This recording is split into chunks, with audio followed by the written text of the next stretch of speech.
Good morning, good afternoon, and good evening, my dear young crewers, wherever you are. My name is Eleni Tsechelidou and I come from Greece. I've been involved with GeCCo since 2013, so I had the opportunity to see amazing things coming out of GeCCo teams, out of teams like yours. Today, I'm gonna tell you a story. My story was inspired by a book written by the French writer Jules Verne. Verne wrote the story of an Englishman, his French assistant, and an Indian princess who travel around the world chased by a Scottish detective and on their way meeting so many people. They do all this trying to win the unthinkable, trying to win a bet. Their bet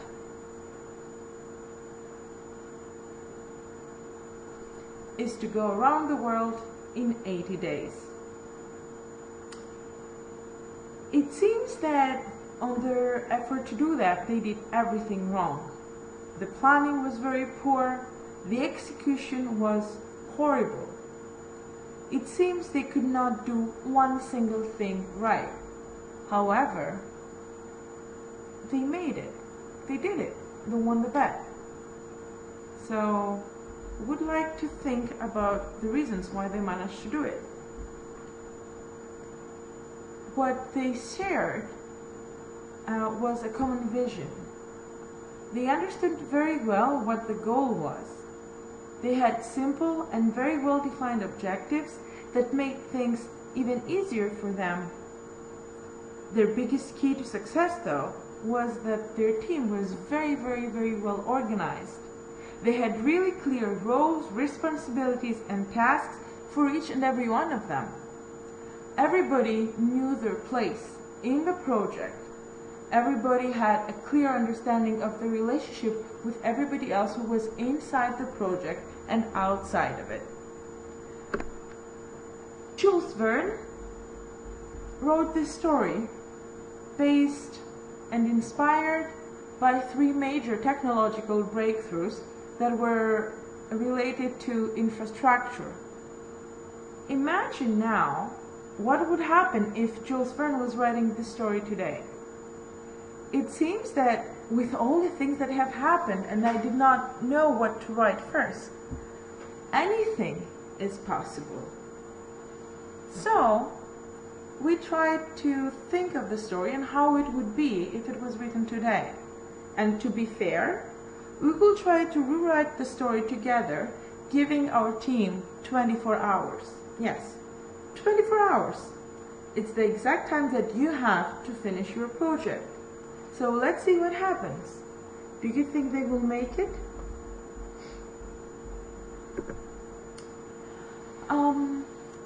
Once upon a time, on November 1st, 2015, at 12 Greenwich time, the project assignment was signed. Digitally, of course. Project start date is set for November 7th, 2015 at 12.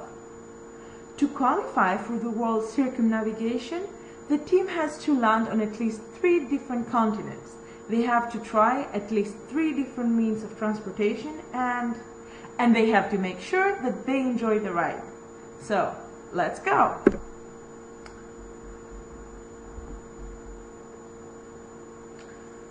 And go! Before Saturday, the team decides to get organized and start with a small pilot. Their kickoff is in Chalkidiki, Greece. November is off season, but whatever. The team leader organizing different team building activities, which also stretch people so that she can see their limits. The team members get to know each other. All the meetings are planned. Everybody knows when, where, and how they will participate. Sleeping shifts are decided, and of course, everything that has been decided here is documented.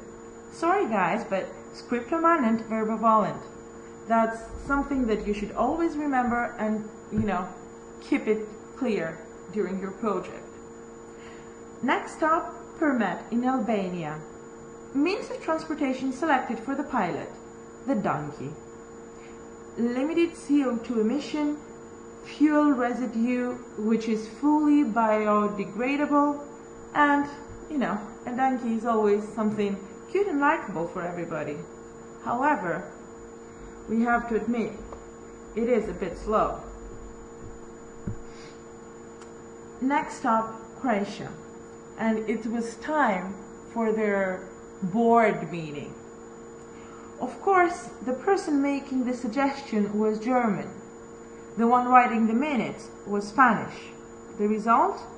The team organized a board meeting. The team really quickly just wrote down what was urgent and what was necessary to be done later on. One of the solutions was to check the logistics manager's hearing, and the other one was a comment on the donkey. Like a donkey? Who thought of that? And who believes that they can go around the world on a donkey in 24 hours? The team quickly acts and changed their means of transportation while moving to the east to visit Romania. There, in Bucharest, they recorded everything, and united in the Piața Unirii, they decided to keep bonding more and more every day, and they slowly continued to the west. So eventually reaching the next stop, which was Belgrade, Serbia. In Serbia, the pilot was over and the clock was already ticking for their project. They quickly changed their plans with everything they had learned for donkeys and language barriers, and they felt they were ready to deal with every challenge that could come in the way. Or so they thought. By the way, interesting globe. I wonder what it is. Moving to the west, they took the next train to Liechtenstein. Someone from the team was already tired. It was a guy from Australia. Poor thing. After a week of non-stop traveling, he could still not get over the horrible jet lag. They could take a lunch break and let him take a nap, but in a castle. The PM announced her final decision. No way! It's too expensive. He will have to sleep on the train. Let's move, people! Move! Arriving in Zurich in Switzerland, it was time to check again where they were standing. Their favorite bank manager opened the door, offering them a cup of coffee, and then kindly asked them to log in their bank website to get all the information they were looking for. It's still the 21st century, It was nice to see him, but not really necessary. They could have done everything online. At least he let them use his office for their meeting. It was quiet and well organized. They realized they were behind schedule, but they had a ton of money, but no one was happy. Everybody was really running low on enthusiasm. This, for the team, could have been a disaster. When reaching London, the project manager decided to take action. She asked people for feedback, and she realized what the problem was. Her leadership skills were bad, very bad. She decided to see things with new eyes. She was the most experienced in the team, and she should have known better. She would not show her respect to their points of view and their needs. They felt she did not consider them to be equal to her. Okay, let's talk, she said. And they talked and talked and talked, and then the youngest boy in the group, who was always too shy to participate until this very moment, said, we are moving to the west. Phileas Fogg won the bet because he saved time by moving to the east. You are absolutely right, said everybody. We have to make sure we will always give you space to speak from now on. Promise. Pinky promise. Everybody thought the PM sometimes was a bit ridiculous, but they tried not to make a big deal out of it. They wanted to enjoy the sun. They were moving to the east. They immediately started revising their plans, according to the decisions that were taken during this meeting. Taking the next plane took them to Paphos in Cyprus. It was so nice there, warm after the rainy London. After they finished revising all their plans, the team's calculation showed them that they were right on plan. Everything was the way it was supposed to be until now. To cheer everybody up, as promised after the project team satisfaction results, the project manager decided to give everybody a bonus for their good work and to cover for the expenses for one item per person. It could be anything, from jewelry to tablets up to the amount of €5 per person. The project manager was so happy. She was feeling she's really providing everything the project team members want and that everybody is happy. She was so happy that everything was now working and people were genuinely satisfied. Or so she thought. It was good that they were in Cappadocia in Turkey and people could find things to do and buy other than gold. Moving a little bit to the south, they visited Beirut in Lebanon. They loved the city, but a bad surprise was waiting for them there. A bridge had collapsed and the train could not take them any further. They would have to take the first plane out of there.